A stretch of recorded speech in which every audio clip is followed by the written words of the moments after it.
Russia અને Ukraine યુદ્ધમાં સુરતના યુવકના મોતનો મામલો સામે આવ્યો છે। તો સુરતના હેમેલુના ડ્રોન હુમલામાં રશિયામાં મોત નીપજ્યું છે। તો બીજી તરફ રશિયન આર્મીમાં સિક્યુરિટી હેલ્પર તરીકે આ યુવક કામ કરતો હતો। તો હેમેલનો મૃતદેહ સુરત લાવવામાં આવશે। તો મહત્વપૂર્ણ સમાચાર, રશિયા યુક્રેન યુદ્ધમાં સુરતના યુવાનનો મોતનો મામલો સામે આવ્યો છે।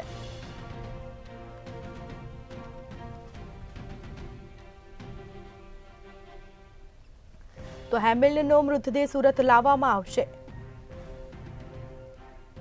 તો રશિયન સરકાર અને આર્મી તરફથી ઇન્ડિયન એમ્બેસીએ હેમેલના પરિવારનો સંપર્ક કર્યો। ત્યારબાદ એમ્બેસીએ જણાવ્યું હતું કે મૃતદેહ સુરત હેમેલના પરિવાર સુધી પહોંચાડવામાં આવશે।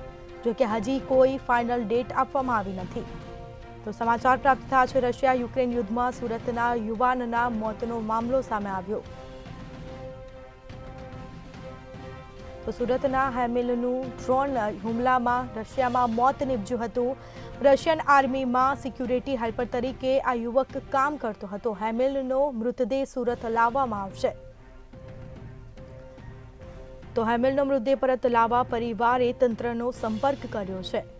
તો રશિયન સરકાર અને આર્મી તરફથી ઇન્ડિયન એમ્બેસીમાં હેમેલના પરિવારનો સંપર્ક કર્યો।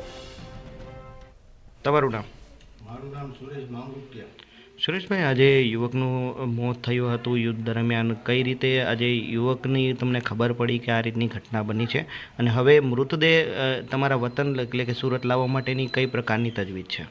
અમને ત્યાંથી જે હેમિલની જોડે છોકરાઓ કામ કરતા હતા એને ત્યાંથી ફોન આવ્યો અમારે। સમીર કરીને છોકરાનું નામ છે, એ છોકરો એની જોડે જ કામ કરતો હતો, અને એ છોકરાએ અમને મેસેજ આપ્યા કે હેમિલ જોડે આ રીતે ડ્રોન હુમલો થયો છે, એમાં એ એટેકમાં એ હેમિલ આવી ગયો છે। પછી તમે કઈ રીતે આજે સરકાર સાથે વાટાઘાટો શરૂ કરી? અમે સતત 4 થી 5 દિવસ સુધી એમ્બેસી જોડે કોન્ટેક્ટમાં હતા। એમ્બેસીમાંથી કોઈ જવાબ નહોતો આવતો, પણ કાલની તારીખમાં અમને મેસેજ મળ્યો છે કે તમારી બોડીની જાણકારી અમને આર્મી તરફથી મળી છે, અને બોડી તમારી 3 થી 4 દિવસમાં અમે તમારી સુધી પહોંચતી કરી દઈશું। કઈ રીતે બોડી અહીંયા સુધી પહોંચશે? હવે એ પેલી એમ્બેસીવાળાએ અમને એવું કીધું છે કે અમને ઇન્ડિયા સુધી અમે બોડી ત્યાં પહોંચતી કરી દઈએ।